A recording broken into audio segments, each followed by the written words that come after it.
Oh my goodness. Hello.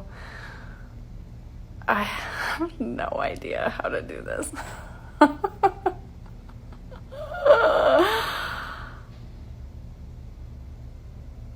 All right. Hi, everyone. This is my very first Instagram Live. And let's see if Michelle is here. How do I do that? Here she is.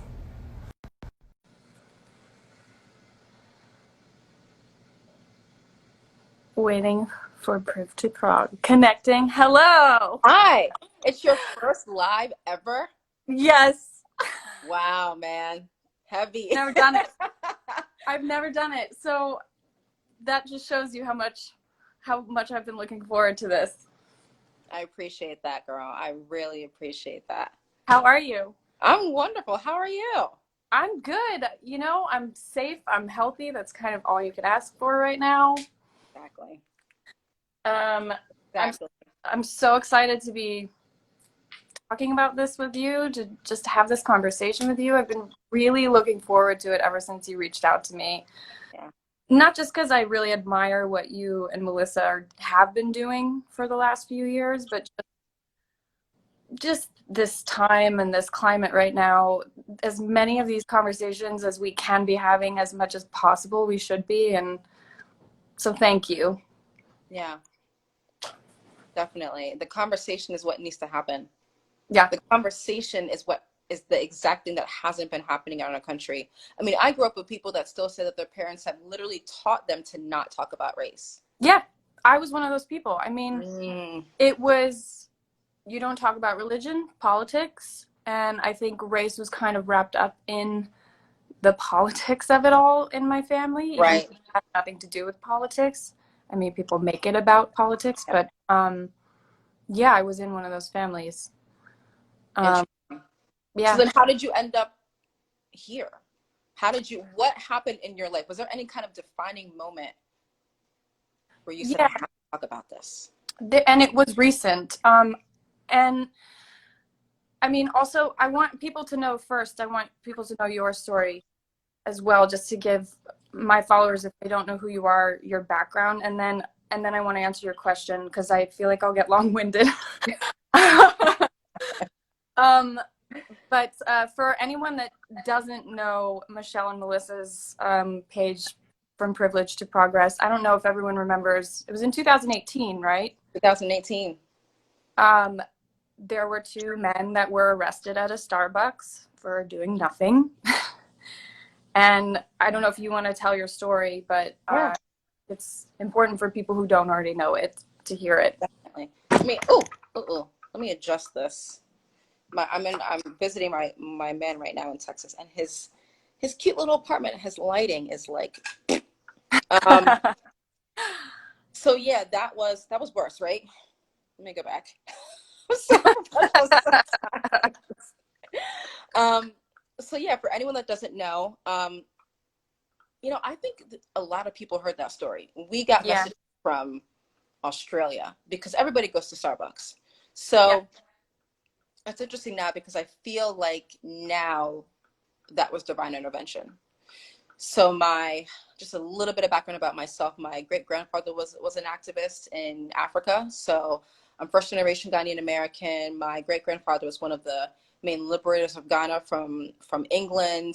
He went to jail wow, for 7 years for believing in our the rights for our tribe. He was the chief linguist for our tribe's king. My uncle was the president of Ghana for 2 terms. My grandpa was the chief. My uncle are chief. My uncles are still in the government. So activism is just in my blood, but I didn't realize that. I didn't even know my full family history until after all this unfolded. hmm, So I had lived in Philadelphia for 5 years before I went to that Starbucks. And I actually only have been there one other time, but I would purposefully walk an additional 4 blocks past that location because it's in a very gentrified part of the city. hmm, Philadelphia is a very black city, but that specific neighborhood is like 70 some percent white. And it's designed that way. It's one of the richest Of parts of course. Philly. It's beautiful, but it's very segregated. So I didn't like going to that Starbucks because I was the only Black person the last time that I went there. I don't know what it was about this day. Something told me to go back to this Starbucks. Wow. I don't know what it would have been. I walk in there, same scene. I'm the only Black woman in there. And I was like, well, I'm already here. I'm not going to be a weirdo and walk out. So I get my coffee, I sit down, I'm doing whatever. I'm there for about 45 minutes, and these two Black guys walk in, super cute, caramel, chocolate, the one with the green jacket with the beard. I was like, yes, so adorable. So I'm watching them, and also when you're the only one and someone else walks in, you take notice, Mm-hmm. and you're like, oh, now there's more of me. I felt more comfortable. They walk up to the barista. They say, can we use the bathroom? She said, no, it's for paying customers only. They said, okay. They sat down. That was it. That was it. Which, by the way, I've done that a million times. I've done that so many times. Right. And I don't do that because sometimes when you're a person of color, you police your own body. You don't want to draw attention to yourself. So I was like, I don't like doing that. And it's funny because when other people do it, I'm like, brave. I'm like, I'm like, I would never think to. Sometimes I buy things that I don't even need just to use the bathroom. Yeah. So I saw her walking away and she started like mouthing something to herself. And the barista, she just walked, and she was, I don't know why, but I looked at her. I couldn't hear what she was saying, but my initial gut reaction said, I think she just said something racist. I don't know why. I couldn't hear her. I couldn't read her lips. But when we have those moments, it's so important to check ourselves. And I said, Michelle, now you're being prejudiced. You have no idea what she said. How do you know that she didn't forget some simple syrup in the back? You need to mind your own business. And I was literally having a conversation with myself in my head to say, why are you so focused on this woman? Like, why can't you just leave her alone? So I put my head back down. I continue working. 5 minutes later, the cops show up. And, nothing had happened. So I'm thinking that they're responding to something earlier in the day, maybe even the day before. I'm trying to eavesdrop because I'm trying to get the dirt. I'm like, oh, some drama. I'm trying to listen in. So I'm listening in, and I heard her lie. And I heard her say, those two guys in the corner are refusing to leave. And I immediately said, I bet what she said was racist. Because why else was my body feeling like I didn't trust her? Your gut doesn't lie. Your gut doesn't lie. People, ladies especially, our gut doesn't lie. Yeah. So what made me more scared is that the cops didn't ask any follow-up questions. There was no investigation. There was no, what did they do? They were just like, oh, those two? And so I started getting a little sweaty. I remember looking at my palms and being like, what's going to happen? Like, I used to have panic attacks. So my fingers would start to get tingly. And I remember doing this, being like, something's going to happen. And I remember looking at them, and they looked at me, and we both were like looking at the cops to be like, what's going on? Something's happening, because they started walking toward them. So the three of us were just like, what is happening? So they beeline for these guys. 2 turned to 4, turned to 6, turned to 8 police officers. 8 police officers. 8 police officers for 2 guys who didn't buy a coffee. So I stood up, and what was frustrating to me is that the guy next to me, the white guy next to me, was there for the same amount of time I was there. He didn't buy a coffee. I saw a white girl come in mid-jog, use the bathroom. I remember she was wearing purple headphones. And I remember thinking to myself, I wonder if she works here, that she knows the code, because we have codes at our bathrooms in Philly.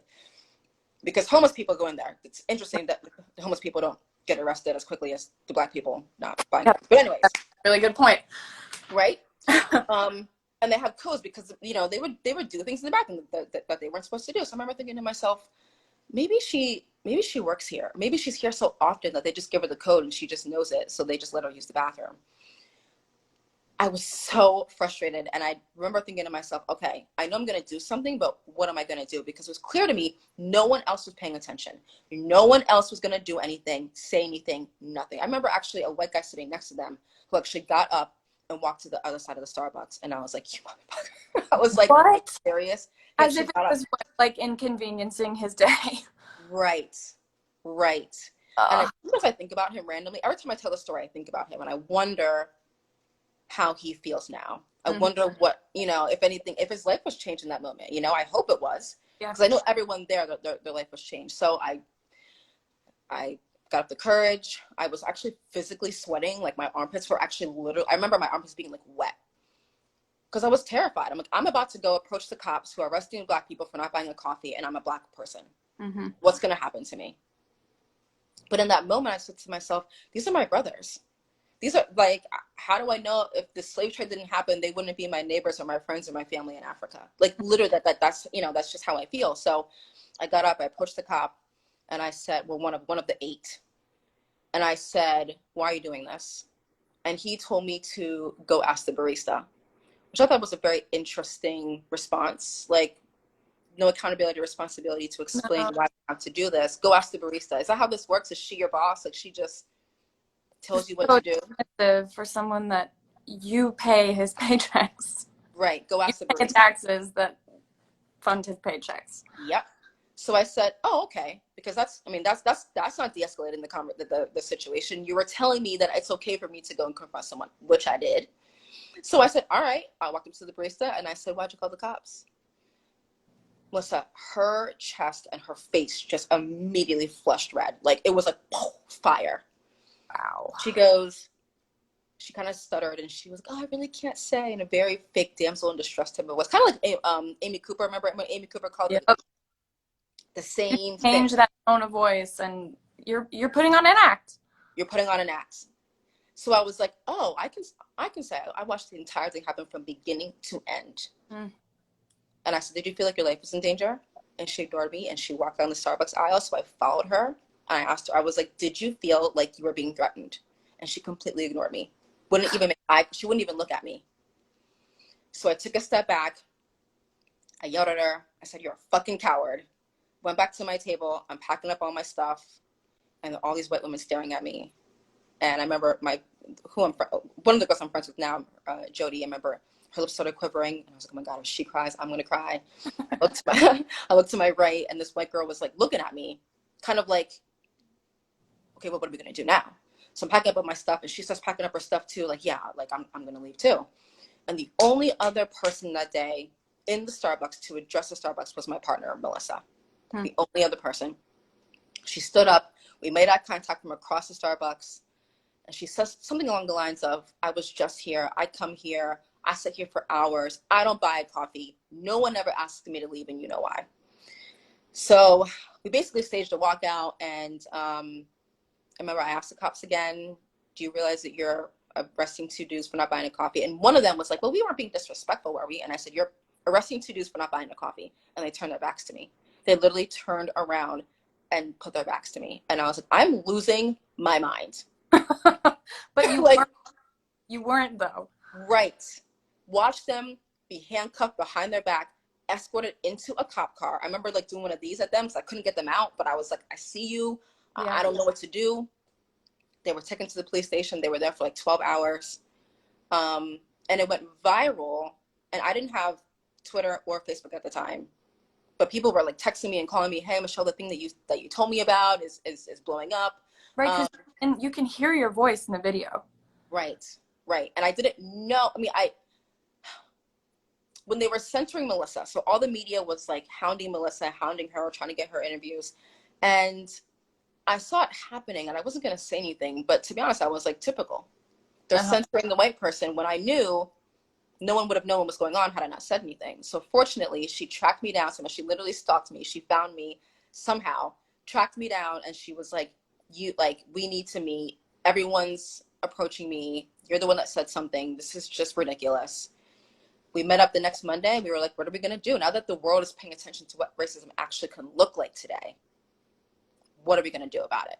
Mhm. And literally, it's continuing that conversation for everyone to address their own biases. People just didn't, if we hadn't said anything, no one in that Starbucks would have realized that they were witnessing a blatant act of racial discrimination happening right in front of their faces. Yep. Yep. Everyone watching this live right now, you have probably seen something like this, but you didn't quite recognize it. Absolutely. Absolutely. So, you know, and then it was kind of cool because people started waking up, and after that you saw a string of videos of white people calling the cops on black people for living their lives. It was the girl selling water, the boy mowing the lawn, another guy moving into his apartment, which I don't even know what that call would possibly sound like. Like, there's a guy furnishing an apartment for free. Like, what? Like, what? Like, how is that a 911 call? Um, you know, and 2 years later, we're still seeing it. We're seeing the Amy Coopers. We're still seeing these things happening, but at least people are a bit more aware. Yeah. And that's what we're trying to create, um, just this collective consciousness that we have to keep having these conversations. We have to talk to one another, because racism is not going to end unless we have these conversations. It's just not going to happen. Racism, I'm going to say it, it's not a black problem. No. Racism was created by white people Yep. hundreds of years ago. It's unfortunate that we are here, but these are the cards that we were dealt. And if we don't do anything about it, what message are we sending out to the world? Yep. It's just going to stay the same as it has for the past 500 years. Literally. And the irony about being an anti-racist is that we have to acknowledge, I think, our races and acknowledge that it's a white person problem and that there is nothing wrong with the black community or black people at all.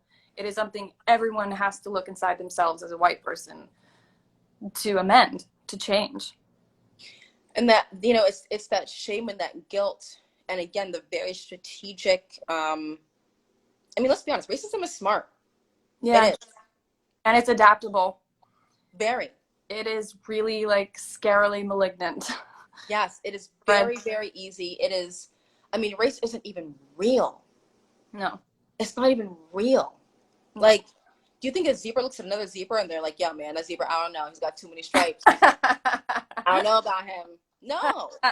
Like, there hasn't been one human being on this face of this planet who's ever going to be identical to me or you for the rest of humanity, or from the beginning of humanity. Right. That's the beauty of us. Yeah.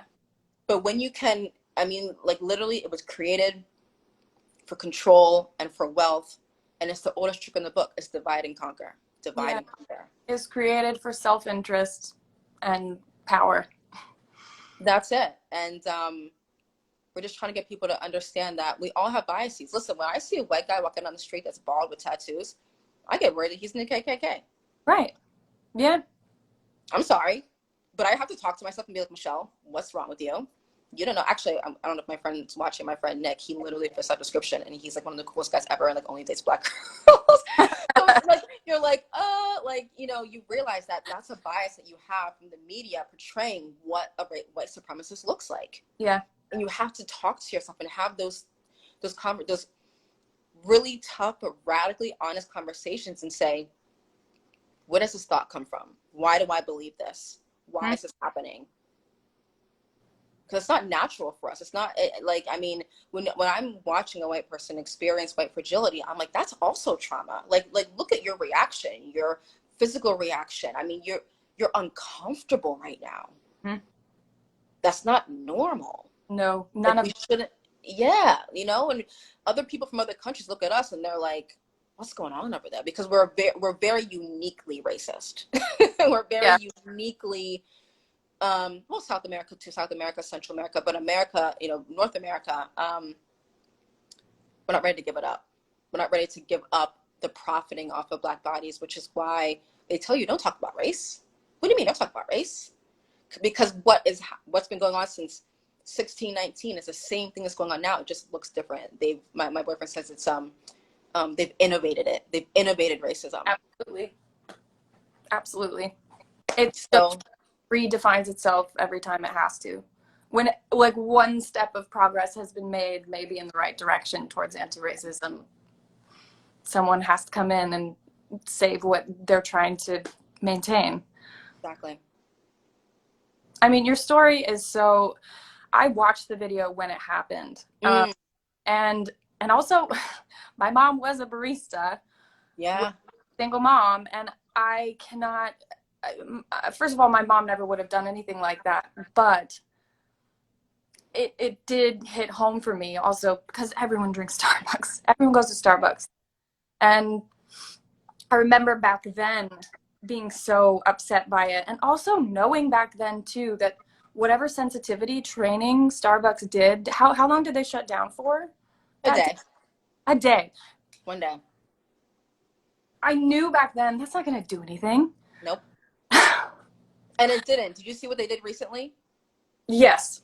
And that was actually an uncomfortable conversation concerning race that I had to have with my family where with one of my sisters, I was very much disagreeing with her. I didn't want to go there, and I have been boycotting, and I could not believe that they weren't letting people stand up for this. It's just ridiculous. That it goes beyond corporate bullshit. It does. It does. When I saw that, I was like, yo, because we actually tried to work with them in the beginning, and they blew us off Of course they many did. times. They blew us off. They were like, they got on a phone call with us reluctantly. They're like, well, we're doing our own things. We're working, we hired Robin DiAngelo, but yet 2 years later, you told people they couldn't wear Black Lives Matter pins as baristas. Um, and then, to be honest, they actually came up with the statement. They actually lied about us in the media, and I called them out, and they immediately got onto a phone call with us. I was like, I just want to make sure that the public knows what actually happened, because they said something along the lines of, we've been trying to work with Michelle and Melissa, but we can't come to an agreement yet. I was like as if we were being difficult. I was like, oh, Melissa, did you see this? And I'm like, no, you guys literally told us that you're doing your own thing, and you just didn't want to work with us at this time. It wasn't important to you. And they said that we hadn't had an agreement yet. And I was like, okay.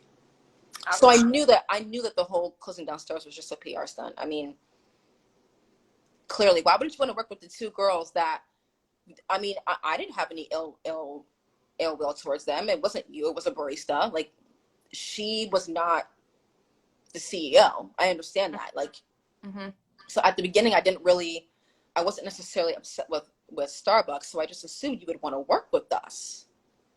But then I found out later on that apparently she was from like middle of nowhere, Ohio. Why would you put her in one of the blackest cities in America and think that she was going to be racially competent enough to serve, and you have to have these I conversations. doubt they even thought of that.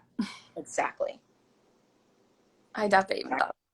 So here we are 2 years later, and there was Ahmaud Arbery and the Breonna Taylor and George Floyd and so many others, and um, our account grew by literally over 300,000 in like 2 weeks. Hmm. So we're just super grateful that people are finally understanding what we've been trying to say for Yeah. 2 years, which is, you need to educate yourself. Because if you grew up like I did, I went to an all-white school. I learned that much. I learned about Martin Luther King Jr., Rosa Parks, and Jackie Robinson, as if they were the only three Black people that ever existed. Yeah. Where'd you grow Um, up? Hershey, Pennsylvania. Like like Hershey's chocolate. Yes, we were like the only chocolate like in the town. There was like three families, and it was tough, man. It was confusing because I was also African, so I experienced racism, but I didn't understand why. Mm. I'm like, I don't understand why. And it wasn't until my 20s that I started diving into and actually educating myself, because it was too painful for me to even look at. I didn't want to go there. I didn't want to think about, um, I didn't want to know the truth, to be honest, because I knew it was going to be too painful for me. And all my friends were white. I dated white guys. Um, and when you experience that much racism, you internalize it. And I was trying to, at one point, separate myself from the Black community and be like, oh, no, no, no, no. I'm not like that. I'm African. I'm different. Hmm. But I recognized that white people were nicer to me when they found that I was African. It was, oh, well, now you're exotic. Now you're different. And I think another reason is that they didn't have slavery mirroring back at them.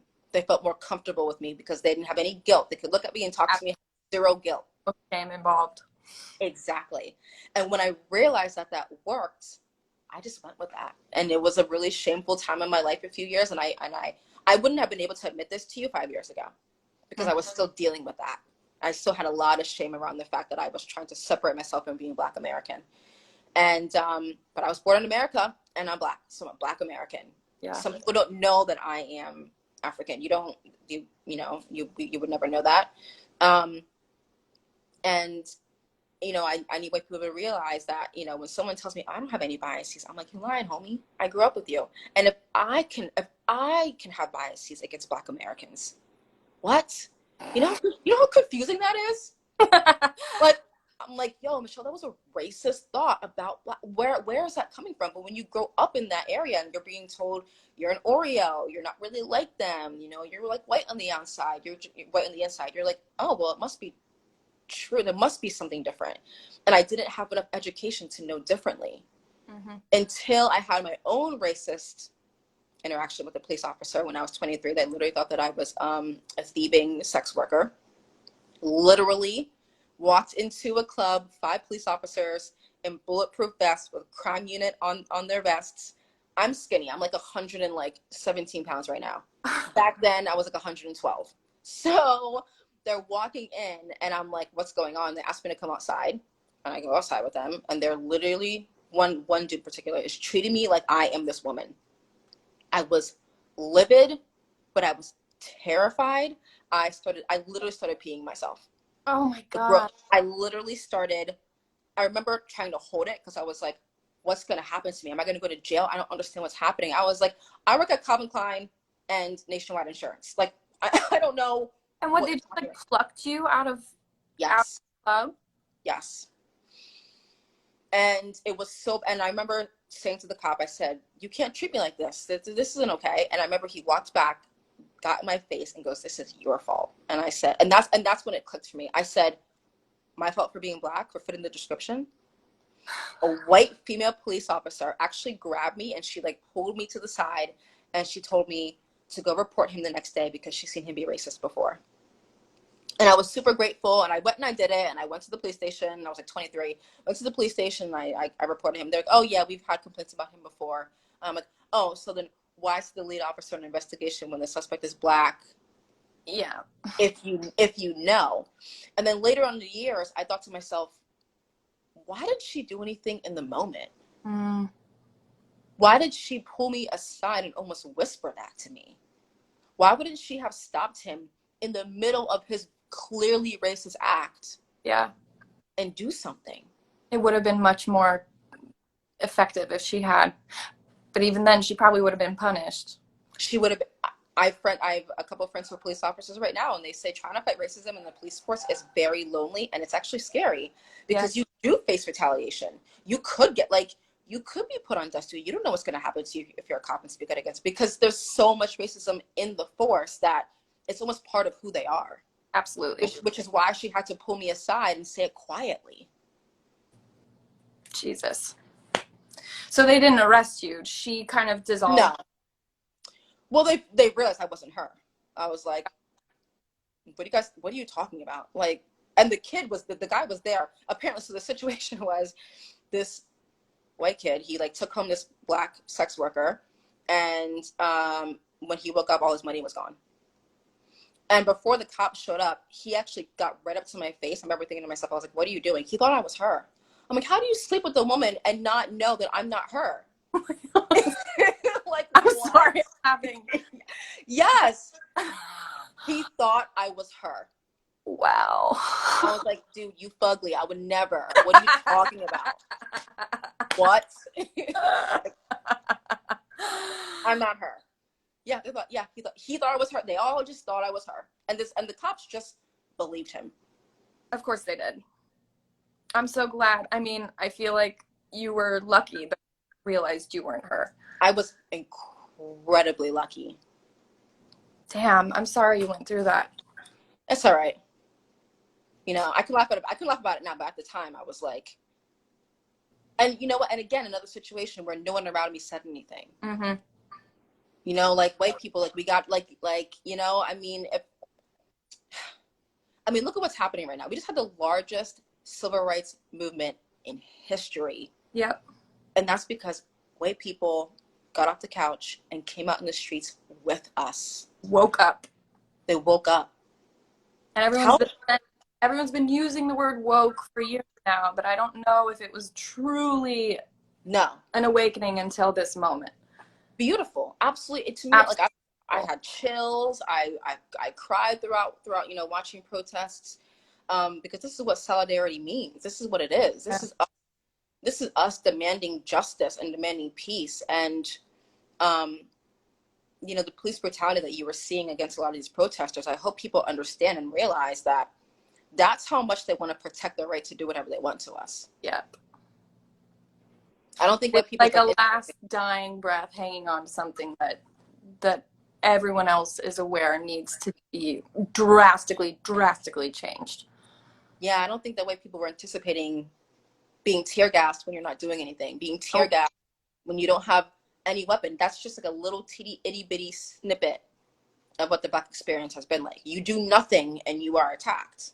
I mean, yeah. like on a very literal way. And I'm so grateful. I hope that we can.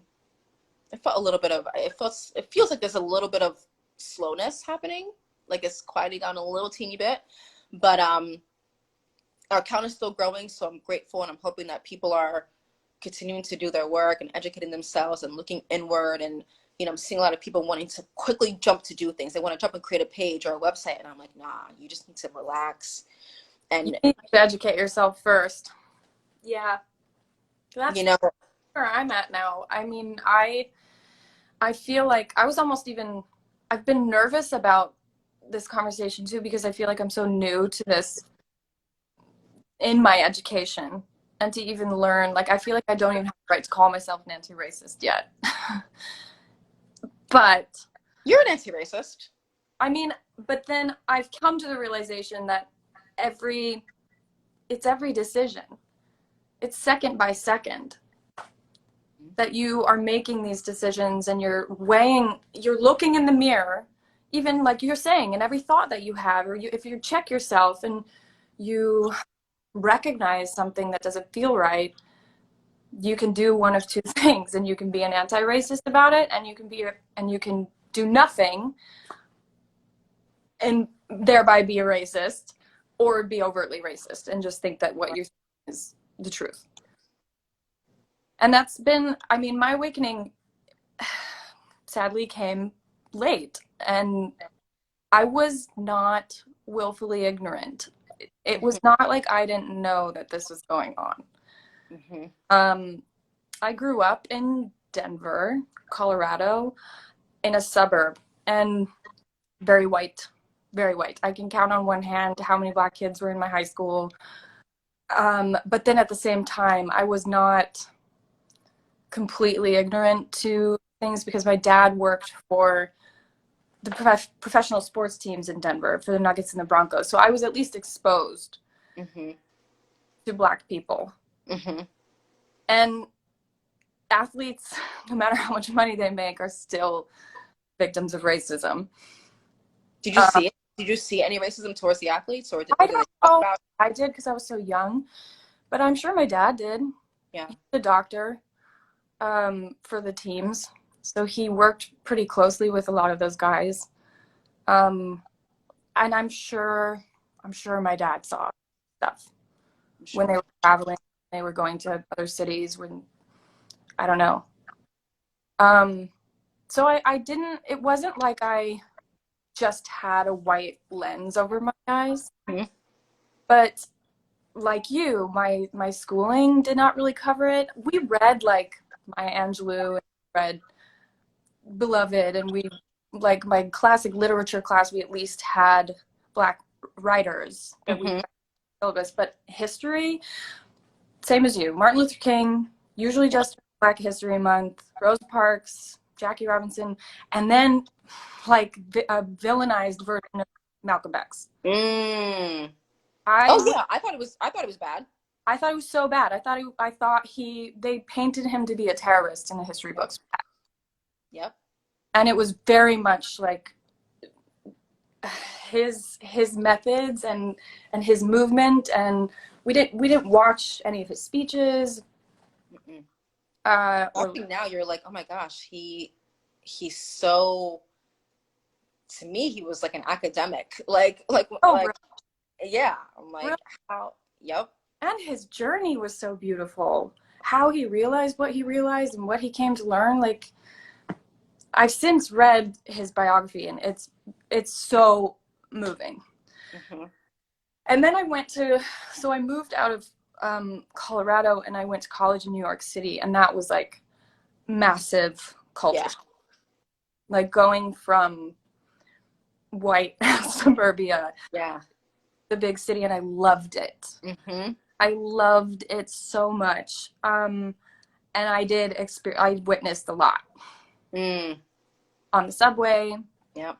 I witnessed, and I don't even know if I would clock it, but I wouldn't. I think I would just brush it off and be like, I guess that's just the way things are. I mean, police and Right. pigs and whatever. What can I do about it? Right. Um, and I did. I mean, I had a bit of more of an education in college. You know, I took like a cultural psychology class that I loved. I read James Baldwin. I loved him, and I love his books and his essays, but it still wasn't enough to get me off my ass and show up. Until recently, I think I was uh, so heartbroken by everything that was happening with Ahmaud Arbery and Breonna Taylor. And then when George Floyd happened, I heard from my friend who is on Supergirl with me, McCod Brooks, and we were texting as a group text. We have a cast group chat, and he was not doing okay. And I called him, and we had this amazing conversation. And he really was the one that opened my eyes, I think, to how I had been claiming to be neutral about it and saying, Mm. well, I'm not racist, but like not actively doing anything against racism. Right. And I had known him for 5 years by this time and worked with him very closely and seen things that he had gone through at work. Yep. And was always, and like would talk to him about it when I would see things that he would go through, or he would tell me things that would happen, or things that people would say to him that were overtly racist, Mm-hmm. that were not great. And I would obviously acknowledge that he had gone through those things and hate that my friend was experiencing these things, but I was not showing up, and I was not standing up for him, and I was not helping to amplify his voice, and not and even just this last year, I mean, things lots of things that I've witnessed I've not done anything about, and I claimed it was because, well, I'm not black, so I don't feel like I can talk about this. Mm-hmm. I don't feel like I can talk about this because I don't know the feeling of being black in America. I don't know. I just made excuses. And Where that's that comes from is, people, I just said this the other day, there's been a microscope on people of color for hundreds of years. yeah. And it's never been turned around on white people themselves. Yep. And so well, that's a black problem. That's a black problem. Black people should be the one to fix it. Oh. If it were up to us, we would already have equality. Yeah. Yeah. So yeah. No, go ahead. it just took my friend telling me, you've got to take responsibility for this, and like, and you have, and and he made me realize like that I do have this platform, and if I do care, like I was telling him that I did in my heart, why wouldn't I spread that? Yeah. You know? Did he call you out personally, or was he saying things that made you see? He was saying things that made me see. Yeah. He was saying things that made me see, and he called me out personally for an entirely separate situation that he wasn't involved in, but that he like knew about. Even more opened my eyes. So, and after that conversation, it was past point of no return. Like I could not see anything else anymore. And my husband and I, like almost, I think a lot of people did, just like went into this hole, and we're glued to the TV, we're glued to our phones, we're just like so passionately wanting to be involved, like you were saying, like everyone's just like, what can we do, what can we do, what can we do? Hmm. And I'm actually pregnant right now, so that was like yeah. Wait, does anyone know that? Yeah, I think so. Oh my gosh, that's incredible. Yeah, but Congratulations. it thank you, but it added this other layer of like, Jesus, I can't let this be. I have to do this for my son, and Yes. I have to change myself. I have to look at Yep. myself. I have to look in the mirror. My husband has to do the same. We have to look at each other. We Yep. have to look at our white Yep. families and talk to them. Like, we have to do something so that when he's here, by the way, we're still going to be working on this and learning about it. Yep. But when he gets here, and when I'm already like trying to teach him. I'm already talking to my belly about this. Yeah. Yes. You It's know, so interesting. That happened. The same thing happened to my best friend. She had a daughter, and that's what woke her up too. She was like, I need to be an example for my daughter. I need the world. I need to try and change the world how it's best I can for mm-hmm. my little girl. And I consider my friend's daughter my niece. Like, she makes it a point that like I see her often, because by age 3, kids are making sense of race. Oh By yeah, age 3, kids understand that it's in this country it's better to have white skin than dark skin. the doll test video. Ugh. Anyone who has That's that video needs to watch it. You need to watch it. It just goes to show it's never too early. Talk No, to your belly, girl. It is never too early. we absorb everything. And when I watched that doll test video, the first thought I had was, I don't know if I would have done anything different. I don't know. I absolutely would have said the same things that those kids did.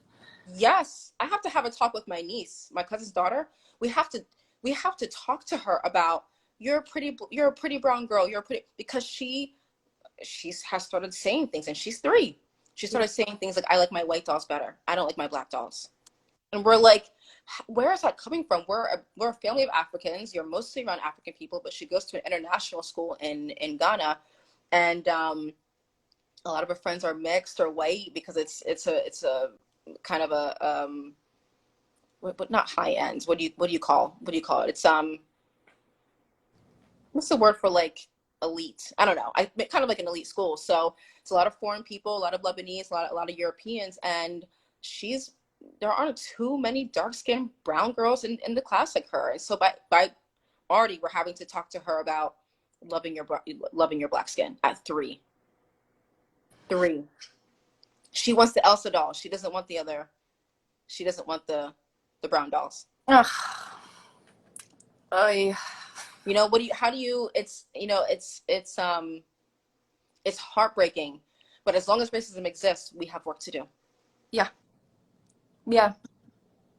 And I do feel like, it, you know, I think that also racism has created, like you were saying, it's so abnormal for everyone involved, Mm-hmm. including the people that are conditioned, the white people that are fooled into thinking that they're superior. Yeah. It like created this massive mental health crisis. You know what? I'm glad you said that. I'm glad you said it has created a mental health crisis, because um, I desperately needed a therapist when I was younger. Mm. Desperately needed to talk to somebody about what my mind was going through, what I was going through about my relationship with my blackness. Yeah, your identity. Literally, I mean, it's why right now I'm doing racial identity coaching, because I'm realizing that for me it was it was confusing, because I would look at myself in the mirror and I would like what I saw, but like just moving out through the world, I didn't feel comfortable. You Mm. know, like people staring at you, and it makes you so subconscious. It's like, is my hair okay? Am I dressed okay? Am I walk, my talk? Why are these white people just staring at me all the time? Um, and even for white people now, like what you're going through, it's, coming to terms with the fact that you've been complacent and not done anything, or thinking about, okay, who am I without whiteness, if you Yeah. took my race away, who are you? Are you Toni Morrison said that. Who are you without your whiteness? Are you good? Are you Can still you good? lay down on your pillow at night and feel good about how you treated people and what you did that day? Yep. It's Yep. that simple. And you know what? It's I appreciate you saying that you came into the game late, but you know, Melissa, she's a middle-aged white woman. She, I won't say her age, but she's a middle-aged, she could literally be my mother. Mhm. And I'm 33. So she taught in inner city schools in the 80s. She even started her own anti-racism group back in the 80s. And she says that she didn't actually wake up until Starbucks. Wow. She didn't realize that she was actually performing white saviorism. She thought that she was like, her presence was literally helping these black and brown kids. Yeah, like like almost an assimilationist attitude. Yes, exactly. Yeah. So, I mean, and I'm black, and I didn't start to look into these things until a few years ago. I'm black, and I didn't want to look at it because I knew that once I did that, my relationships were going to change. I lost my best friend, one of my best friends of 26 years after I became an activist. Wow. He doesn't talk to me anymore. And to My me, God. nothing is different about me. I'm literally the same clumsy, goofy, whatever, Michelle. I mean, like crazy, whatever. I'm the same. I just talk about race a little bit more. I just talk about my experiences that I don't think she understood. Um, I think it was just too much for her. She didn't see me as black until I actually started talking about the things that have been going on. And And I that's think so dangerous too. Like that kind of color blindness, that's a thing and we just have to we can't do that right now. we can't We do it. I have want you to see my color. yeah. It we should be looking at every culture, every skin color. We should be looking at how everything intersects in terms of gender, in terms of like a queer space, in terms of like we need to be looking at everything and honoring all of it and respecting all of it and educating ourselves about all of it. All of it. Because by the way, that's only going to enrich us as a humanity as a I mean, whole. look at your experience. You went from Colorado to New York, where it's incredibly diverse, and you loved it. I mean, diversity is a beautiful thing. Like Yeah. I love. I mean, I've been quite a few places. I've been to Spain, Costa Rica, Canada, Ghana, the UK, the Mm-hmm. islands. I wish people, I wish people embraced more where they came from, Mm-hmm. and brought that culture with them. Because what white people I think sometimes forget is that when they came to this country, they weren't immediately accepted. If you weren't from England, you weren't immediately accepted. If you were Irish, if you were Italian, some Italians were lynched. Yeah. They were treated like black people. You had to give up part of your culture wherever you came from in Europe. You had to literally give up all of your culture just to enter this exclusive white club and get the same treatment as the English people. Yeah. You had to leave part of your identity behind. Yeah. You had to assimilate to what white European men thought were. Yes, you had to assimilate.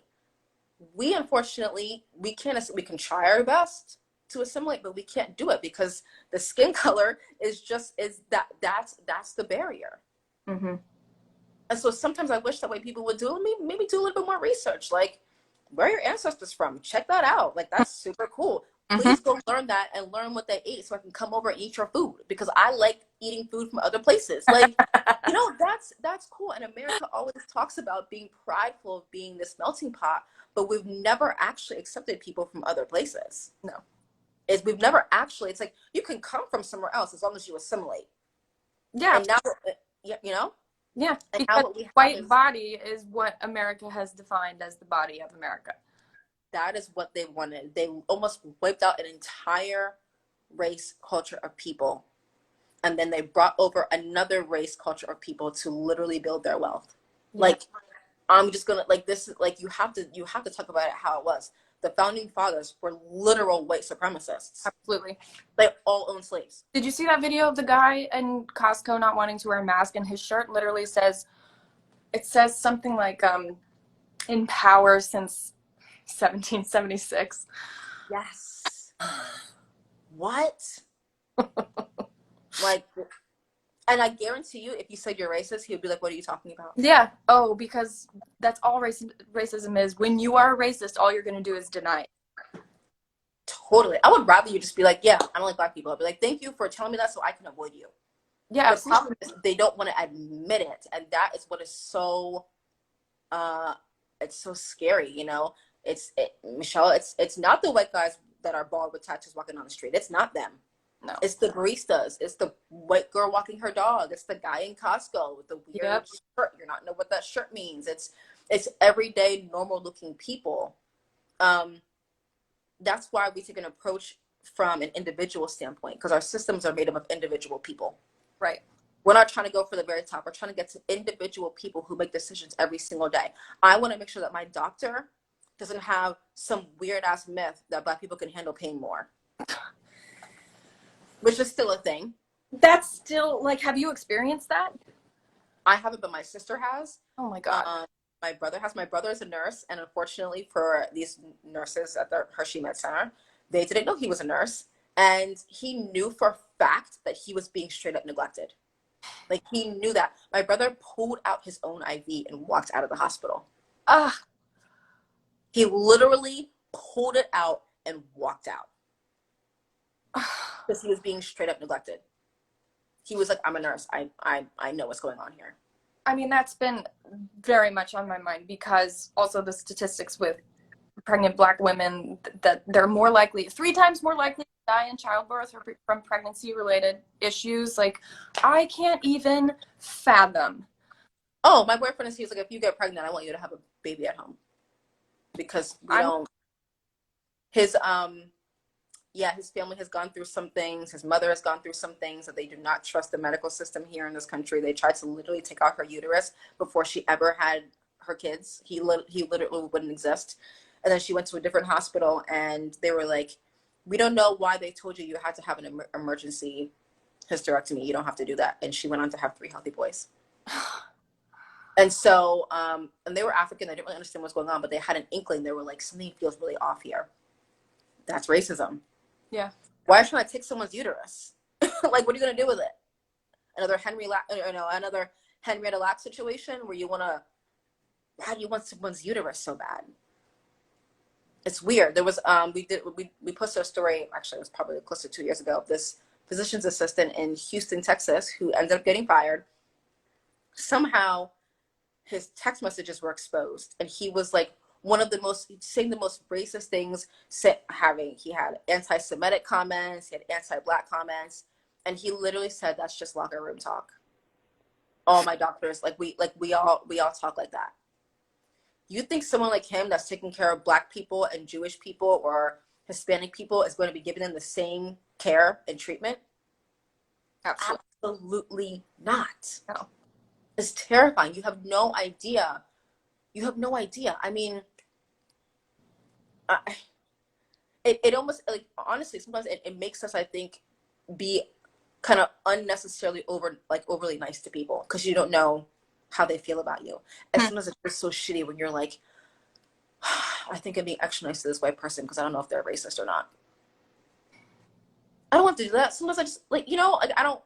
Sometimes I don't feel like being extra nice. Sometimes I just want to be normal nice, and Yeah. or just normal. But you Or feel just like, be who you are without having to think about it. right, and it's like and to be honest, now that I think about it, if we have to do that, we probably have there's some kind of vibration happening that Mm. makes you feel like I need to be extra nice in this situation because I don't know if this person likes me because of my skin color. We can there's a clear vibe. Like, I can tell when someone's looking at me because, actually, especially if it's a white male, if it's an older white male, Hmm. I know whether he's looking at me because he's like interested in me, or he's just curious, or he doesn't like me, Mm. or I know this sounds fucked up, but sometimes I'm like, "Oh my god, if this was 1700, you would own me." Like, you can, you get those feelings, like you get those weird stares, those weird looks, those weird, like, why are you looking at me in such an animalistic type of way? Mm-hmm. Just happened to me 2 weeks ago. So walking into a post office, this guy, sitting in his car, he would not take his eyes off of me. And I was so tired of it that I literally did not take my eyes off of him. And we, it was so weird. I just held his gaze for like 10 seconds. I was like, And he didn't look away? Wow. He did not look away. And in those moments, you don't know what it is. And when you experience that your entire life, sometimes you just, Melissa and I do a live every Monday, and some kid yesterday was like, well, Black people resist arrest, and that's why they get, that's why they get arrested. Yeah. And I'm like,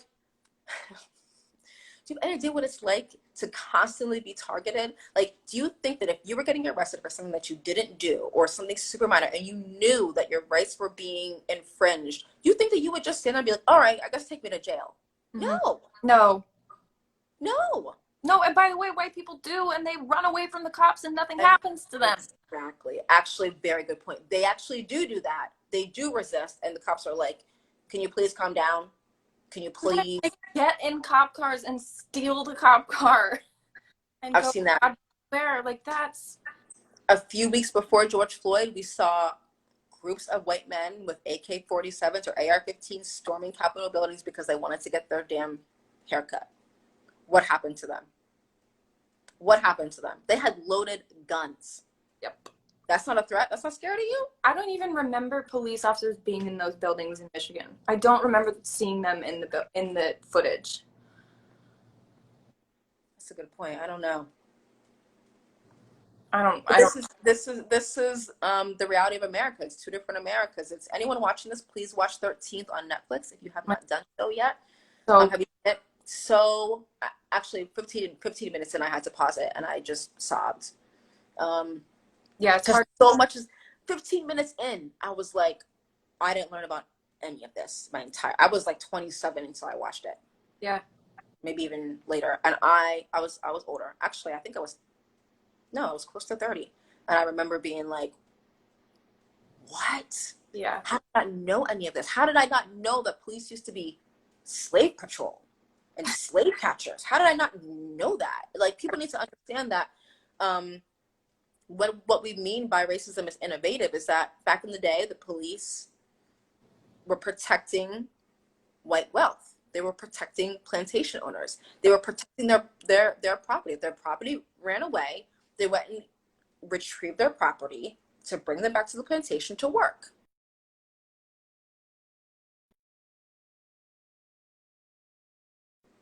Now it's 2020, and the majority of people in jail are Black people. Are you still there? There. Okay, sorry. It's all right. The majority of people in jail are Black people. And then I found out a few years ago that a lot of corporations use prison labor, which yeah, a lot of corporations that I realized that I purchased from. I know. I know. I'm like, oh my God. Like, I found out that Estee Lauder and, like, who owns, like, MAC and all these things are, like, giant Trump supporters. And I'm like, oh no. I love lipstick. Love lipstick. What am I going to do? But to your point, it's like those everyday moments, those moment-to-moment decisions. Split-second decisions. And I've actually, you know what? I mean, and also in terms, to go back to talking about it being a mental health crisis, I did like sort of go through this weird depression after this, like after I feel like my eyes were opened, but it didn't feel like a clinical depression would. Right. It felt productive. Right. And it felt, yes, I felt those feelings of shame. And yes, I had to combat my white fragility. And yes, I had to, like, really look at myself in the mirror and, like, kind of take stock of my entire life.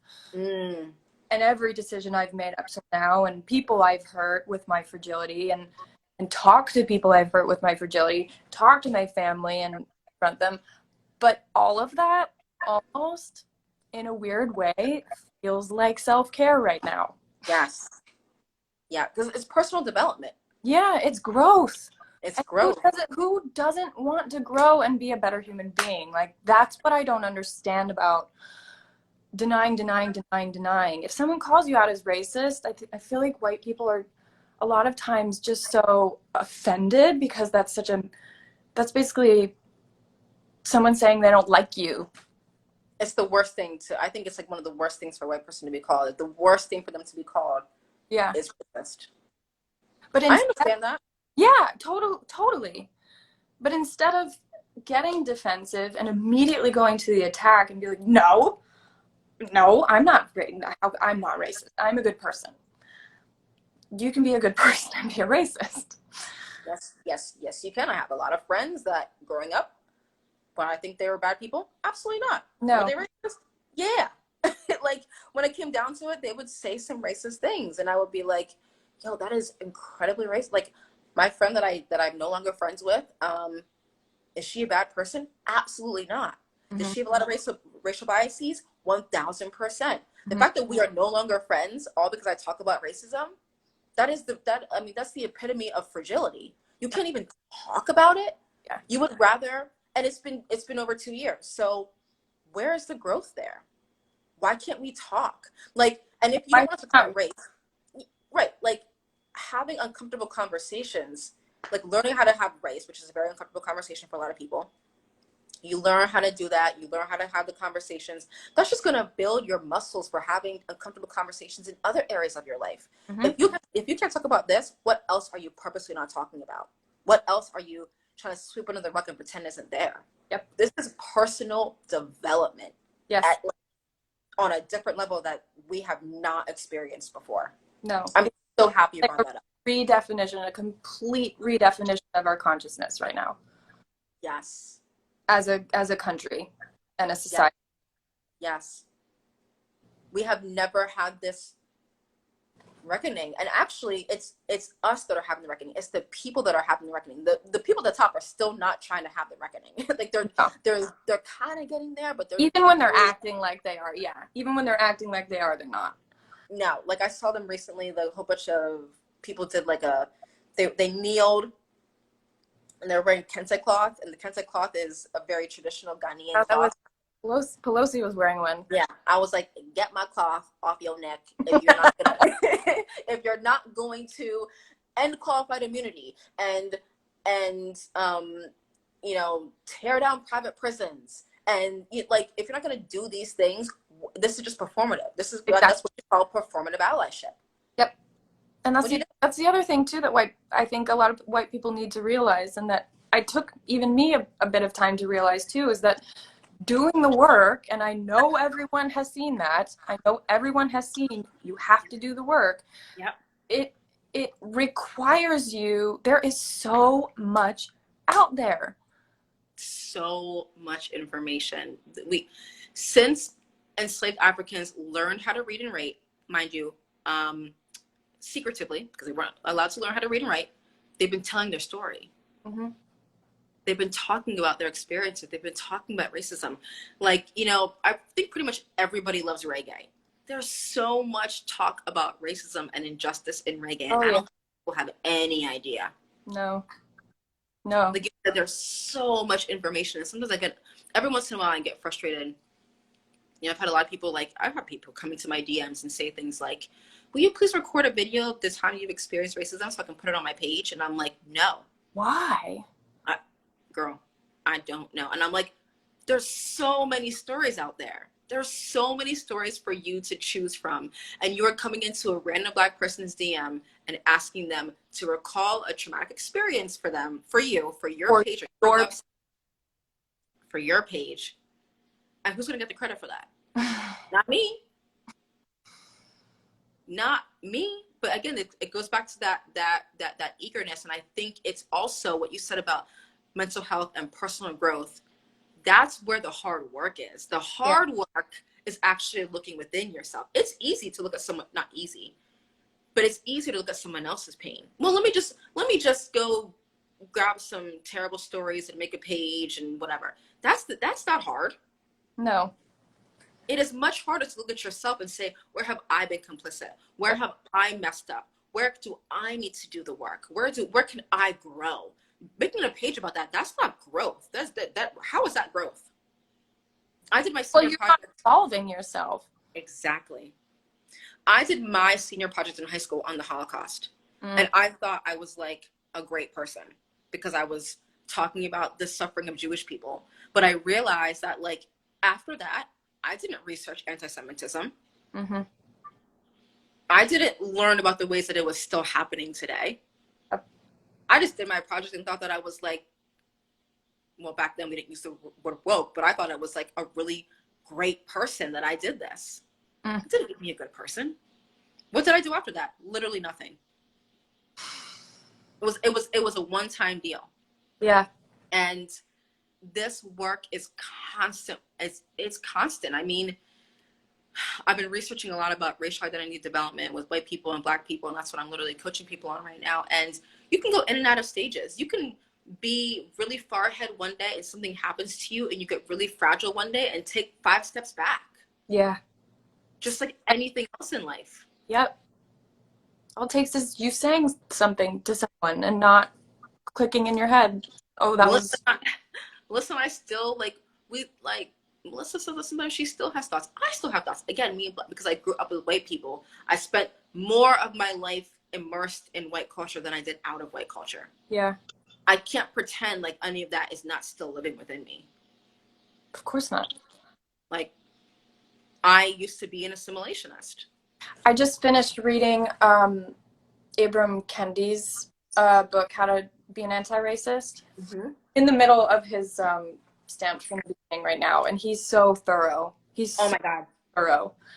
And How to Be an Anti-Racist, one of the biggest takeaways I had. I mean, it's a beautiful book, and especially everyone should read it. And the last 3 chapters I felt were so moving. I could not put the book down. It's all important, but you All get of to it. the end, the way he wraps it up, it's very moving. But one of the biggest takeaways I had, and this analogy he used, I felt was so poignant, was that racism is a cancer in our bodies. And to be an anti racist, you have to locate it, do the x rays, figure out where it is. Yes. You have to go through the chemotherapy. Yeah. You have to treat it, and it's not going to be fun, and it's not going to be easy. It will be very painful. Yep. It's going to suck Yep. times, and then other times you're going to have great victories and feel a lot of hope. It's a roller coaster, and you have to eradicate it. You have to eradicate it from your body physically. Physically. Physically. I love that you said that physically because, like I said, when I watched the reaction from people going through fragility, like the barista, when I asked her why she did that, and her immediate physical response was to turn bright red. And then And dismiss think you. about right, like think about that. I'm like, that's like you said, that was. I mean, it was like the racism was like coming out of her chest and coming Yeah. out of her face. It was just redness, and she was so uncomfortable, and like I mean I don't know what was going through her mind at that moment. I do know later on that they said that the actually who was the CEO was Howard Schultz. Mm-hmm. He talked to her personally and he said that he asked her would she have called the cops if the guys were white, and she said no. So she clearly knew to some degree.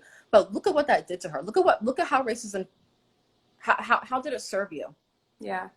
Now the country hate no not I mean not the country, but now you have millions of people who think you're a terrible human being. And I mean the fact that you admitted that, which you're not very a good human being, but all the people that get exposed for their racism, it ruins their lives. Yeah. Just like cancer ruins your life. Yep. Yeah.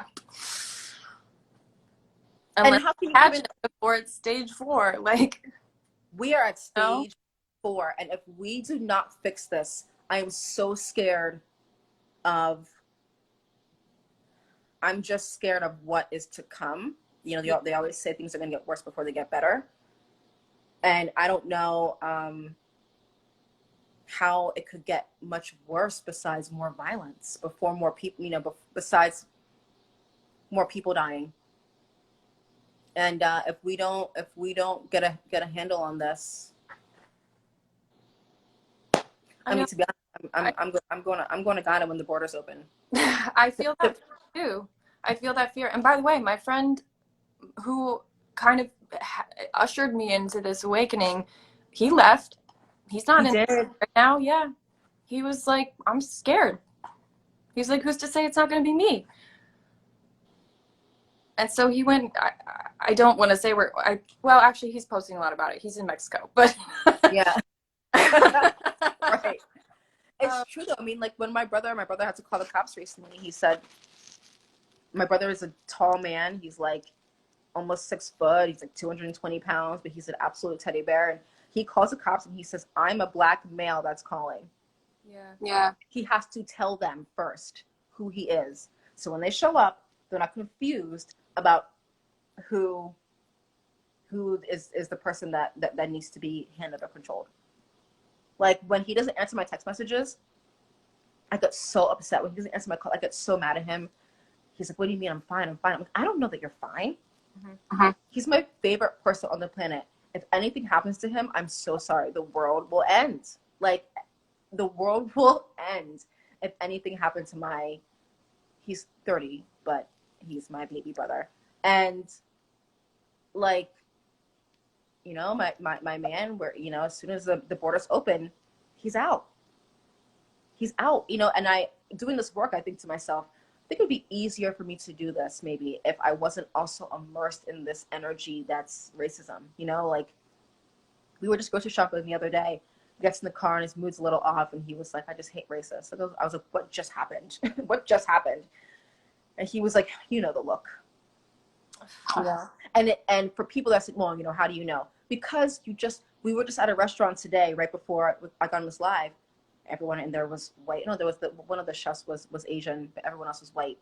And they were so freaking cool and just like like you didn't think about race at all because everyone was being super normal and talking to everybody, and it was just a super cool vibe. You just know the vibe.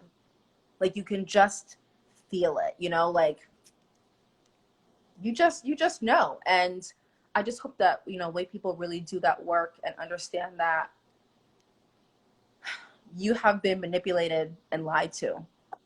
yes, You should be just as pissed off to realize that you have been manipulated and lied to believe this bullshit that race is real, because it was literally you're listening to Stamps. It was literally created to keep us divided. I mean, I don't know what's more beautiful than being in a room full of people of different cultures and different colors. Like, I agree with you. I think it's so cool. I think it's cool to go to a different country and experience their culture and just be immersed in that. And um, how is it that you don't want to experience that? I know.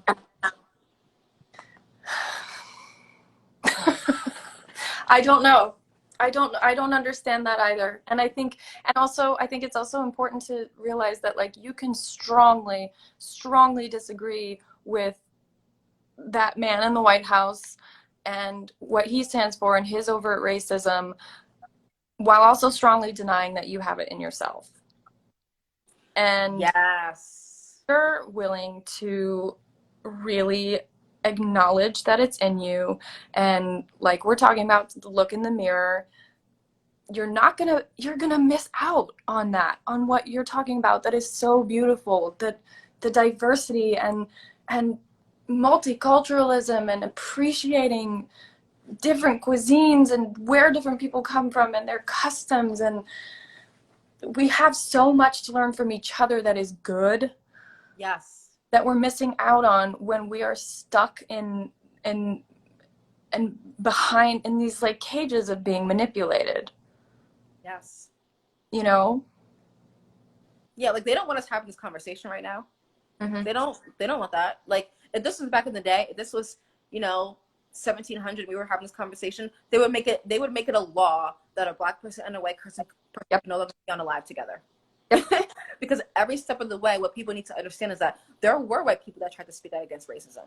There were people that tried to end it, and every single time they tried to do it, the founding fathers would enact a different law or policy to incentivize people to not work together. And that's the problem, is that it's all stemming from policy. It's not stemming from, like you were saying, looking at people as individuals and not defining them by their race. It's and that's kind of like another way that I've tried to be governing myself. I feel like I have to apologize also because I feel like I have major baby brain right now.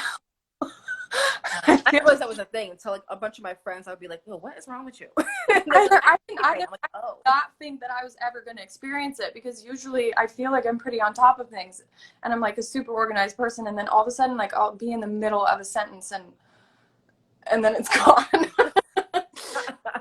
But I was going to say, like, in my day-to-day life, in those like second to second moments where you're making the decisions, or you're thinking about a thought you just had, or you're having these kinds of conversations, like, it is the way you govern yourself. We need to be like very, very extremely baby brain critical of our policy makers. We need to be yeah." educated on who they are, what they stand for, what they're going to do, and then we need to do that for ourselves. We have to, every second, we're governing ourselves as human beings, as individuals. Each decision is a policy that we're enacting in our life. There's a book, if any of the followers are interested in reading. It's called Dying of Whiteness. I just started reading it. I'm like on like chapter 2. And it talks about how our policymakers literally manipulate white people to vote against their own interests. Yeah. And it's written by a white man who's a doctor who watches patients die because they have this false narrative, this lie that resources are going to go to Mexicans, or they're going to go to welfare queens, or they're going to go to people. Tennessee, the state of Tennessee, voted a certain. I don't know how they voted, but whoever they chose to govern their state lowered their everybody's life expectancy in the entire state. Yeah. It That, lowered. that's Isn't crazy. that crazy? That's crazy. Because the only people that benefit from those kinds of racist policies are the ones creating them. Because they're making their own self-interest, money and power, and big houses. And the fact that, like, I don't know the exact percentages, but what is it, like, the majority of the wealth in the world belongs to the top 1%. I think. Sorry. I think it's like the 300 wealthiest people, 300 in the world. I think someone just told me this today. Own the majority of the wealth in the entire world. Yep. I'm like, how is that? How is that possible? And it is so interesting. I can't wait to get through the rest of this book. What's it called again? Dying of Whiteness. Dying of Whiteness. Because what these politicians do is they use coded language as actually very racist language. They just don't say I'm being racist. Yeah. They just use coded racial words that are associated with certain groups of people: Black people, Native people, Mexicans, Hispanics. And it makes white people think that, well, I can't have money going to them, but you're taking money from yourself. And Lyndon B. Johnson, actually, back in the 70s or 60s, I think in the 60s, actually, this is, you can look it up on Snopes. He says something along the lines of, if you can convince the lowest or poorest white man to think he is above the lowest or poorest Black man, you can take from him. And he was like, hell, he'll even empty his pockets for you. Wow. A president of the United States of America said this. Flat out. It was a real quote. And it's so true, and we watch it happen now. Everyone that voted, that was so against the Affordable Care Act, and so many people that were, all the horrid pictures that you see of people screaming at young Black girls going to school for the first time in an integrated school. Like, people were so against that. And then when things actually work, I feel like, and people realize that those policies, the anti-racist policies that end up working, like school integration, which still, I mean, has its problems, but people ended up supporting the idea. Right. Exponentially so, because they realized that it was good. Right. Your kid grows up to be less of an asshole when he's around other kids that don't look like him. Yeah. Like, that's that's good for his humanity. It's good for his development. It's good for his career when he's older and he can. I mean, this is the fact. The country is getting more diverse. I think they say like minute by minute. Well, Yeah. maybe not much because the person in the White House is trying to stop immigration from other certain countries. Um, but people are mixing. People are in interracial relationships. Like it's happening. It's we're only the minority in this country. Black and brown people are the majority globally. Yeah. Yet we're not enslaving people. Trying to we're just trying to live our lives. Yeah. Like, all we're trying to do is like live and let live. But people need to understand that racism is, for the beginning, it's been about money. Yep. They know, It was always a transaction. always, they know that there's something different about me. They know that. But they would make up things along the way, like saying the size of a white person's brain makes them smarter. Like, that's the weirdest shit. Or like just crazy things to justify what they were doing. Mm-hmm. But there were always white people along the way that said, something feels really off about this. Something feels really wrong about this. And they were like, oh, no, no, no, it's fine. They're not total humans. And they're doing the same thing today when they say, white people are like, something seems off about this. And they're like, oh, no, no, no, white people are just more violent. Or I'm sorry, black people are just more violent than other people. No. No. But that's not the global black experience. You go to Africa, I mean, I feel more safe in Africa than I do here. And people think that it's such a violent place. I'm like, I literally feel more safe there. And I feel more scared in certain parts of Philly and Camden, New Jersey. Yeah. And you have to understand that, again, it's about control. It's about continuing to somehow profit off of black bodies, because when slavery ended, they were not trying to really have to do all that work. It literally turned into capitalism. Yeah. Oh, Like, that's what, or like racism and capitalism. think of plantation owners as corporations. When you drive past a prison, think of it as a plantation. Yes. That's what we have to understand, that even though Black Lives Matter is not, my life mattering is not political. It shouldn't be political, but Oh, unfortunately is, in the sense that if we do not make smart voting decisions, people are going to keep dying. mm-hmm. Now is the time where we cannot afford to not be informed. Um, what other books have you read? You read Stamped. You Stamped at read the middle of now, and I read How to Be an Anti-Racist. you read Malcolm X. Uh-huh. I've I didn't read, even get that. it's long, Yeah. big. And then I've read before, which I want to reread a lot of James Baldwin, but my favorite is The Fire Next Time. I remember reading that and really just loving it. The Fire Next Time. Who's that by? James Baldwin. Oh, the Fire Next Time. I've only read a few of his things. I get very emotional when I read his work. I have to be in a very specific emotional place to read certain things. That he's so poetic about it. He's so poetic. Like, I read recently, I didn't know his father actually was like a very sad man, Mm-hmm. because apparently like his father believed what white people had to say about black people, that internalized racism. He believed it. And I'm like, oh, I think I need to read more. Maybe that's what helped fuel James, I don't know, poetic magic. I don't know. Yeah, that he had the wherewithal to understand that it wasn't to understand to love himself. And to see what it could, like, what it can do to you, even when, Because even if, exactly, like, it really turns you against yourself. And I just really hope that what people are gaining from this conversation, that your voice is needed. mm-hmm. Your voice is needed. And again, think about the fact that we just had the largest civil rights movement in history because white people showed up, and showed up with us. We can literally, I mean, there were policy changes that happened immediately after that. There were police departments that were looking at things that they haven't looked at in 20 years. Yeah, and it If was it, enough, and we still have so much more to do. So much more to do.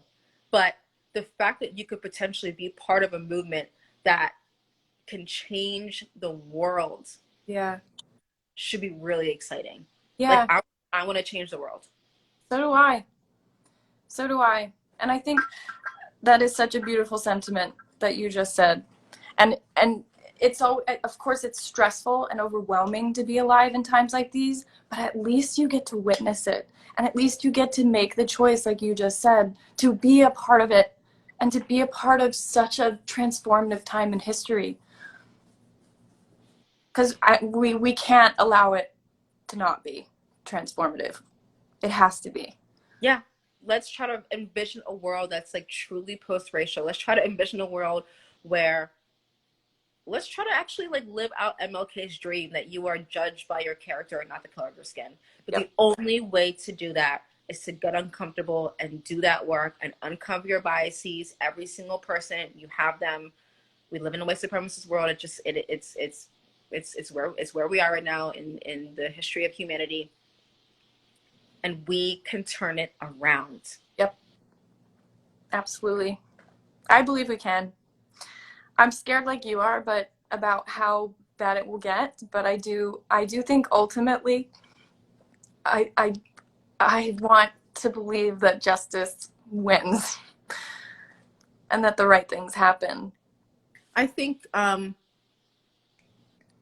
think it will. I mean, I've never I've been tired over the past few weeks just from talking so much. Mm-hmm.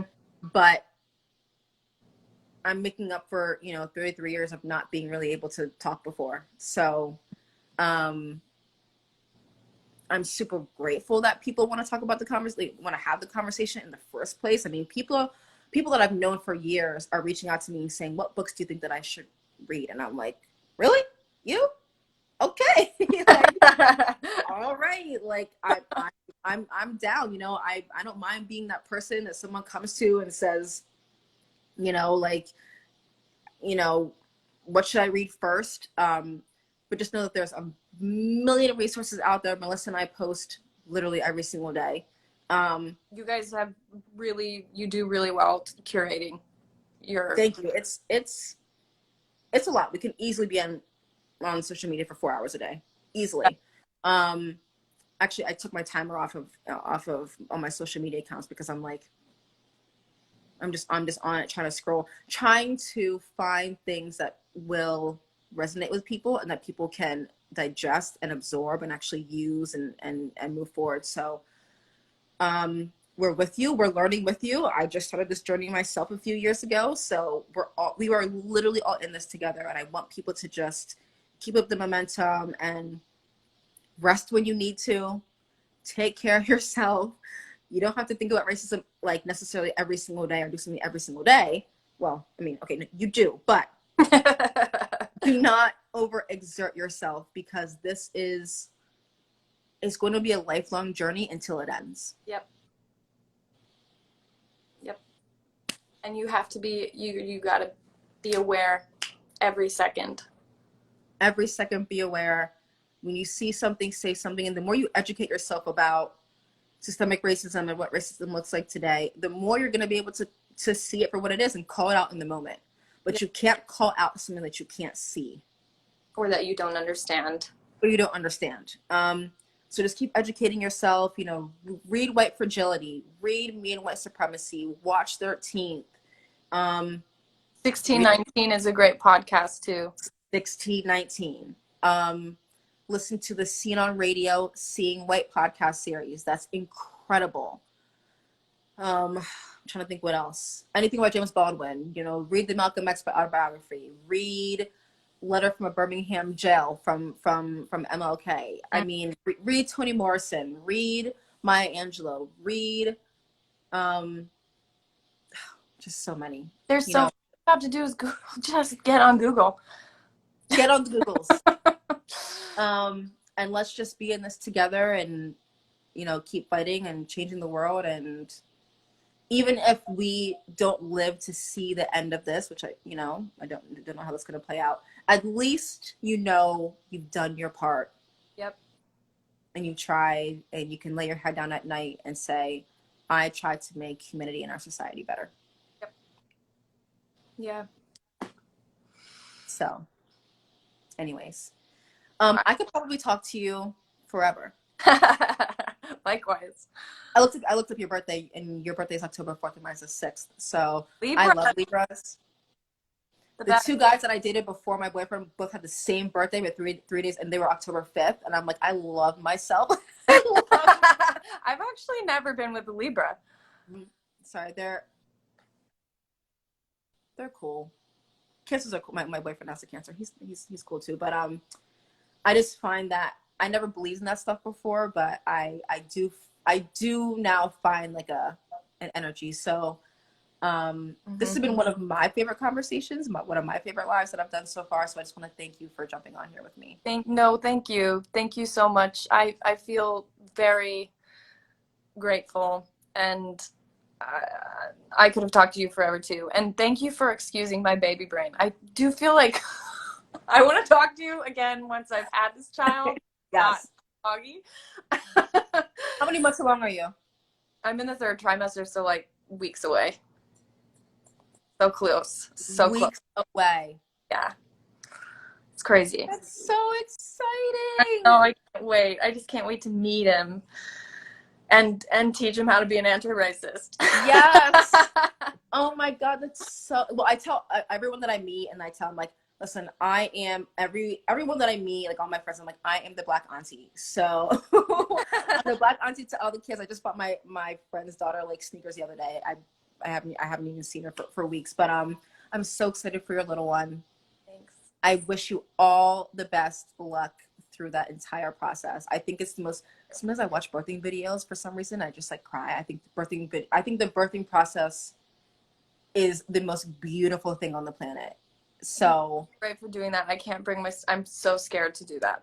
really, I don't know why I watch them, but I'm like, this is so amazing. This is so crazy. Like that you birth a human. I just think it's fantastic. So, oh my gosh, that's gonna be so exciting for you. I can't wait. I can't wait. And I'm so glad we got to do this. I'm grateful to you for all of your knowledge and for including me in this conversation that you guys are so eloquently having day in, day out. Well, and very specifically, thank you for being an influencer and a celebrity who has a conversation. We've been trying to find who they are because historically there haven't been that many. Which is, to me, is like inexcusable. To be honest. It's not, first of all, I think the word brand, like having a brand as a person, is such a weird idea. Weird.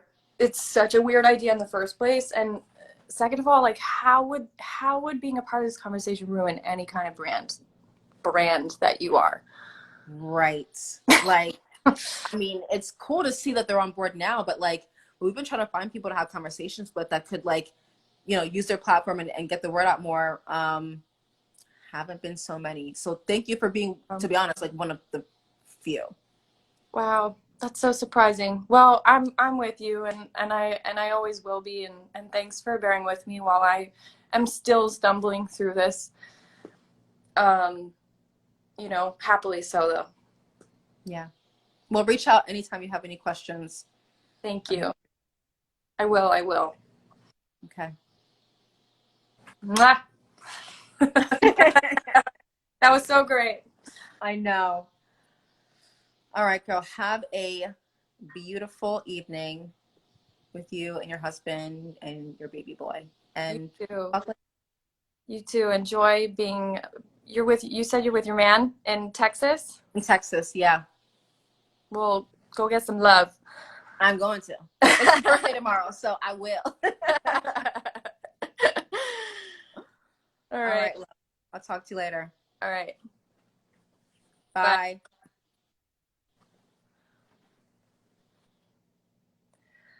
That was oh my gosh, that was a long talk. That did not even feel like it was an hour and a half.